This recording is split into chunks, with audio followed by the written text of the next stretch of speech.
Hervé Laborne, directeur général de l'ESME Sudria. Aujourd'hui, nous avons fait la deuxième édition des Assises de l'ESME. Là, on est dans un contexte un petit peu particulier, qui est le contexte de l'énergie d'une manière générale, et on a placé ce contexte de l'énergie dans l'ambiance générale du Grenelle de l'environnement. L'année dernière, on a parlé des énergies renouvelables. Cette année, on a donc parlé de l'habitat et des immeubles durables du futur, toujours au plan énergétique. Et l'année prochaine, on terminera la trilogie à la Marcel Pagnol en parlant, cette fois-ci, des transports, puisque les transports sont également très consommateurs d'énergie.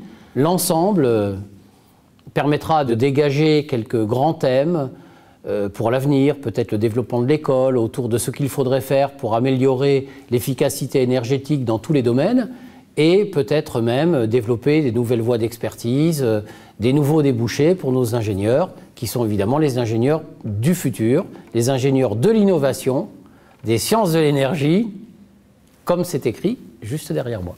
Actuellement, tout ce qui est immeuble, que ce soit de l'industriel ou d'immeubles à usage d'habitation, consomme 40% de la facture énergétique de la France. Si on veut survivre, il faut absolument réduire cette consommation. Toutes les techniques, toutes les méthodes qui contribueront à peut-être gagner 50% de cette consommation contribueront aussi à réduire de 20% la facture totale énergétique de la France. Maintenant, ça a été dit ce matin et ça a été dit à plusieurs reprises, il ne suffit pas d'introduire dans les immeubles d'habitation, dans les immeubles industriels, d'introduire des technologies sophistiquées qui réduisent la consommation. Il faut encore se demander comment on a fait pour la réduire. Est-ce que, en voulant la réduire, on n'a pas induit des consommations supplémentaires?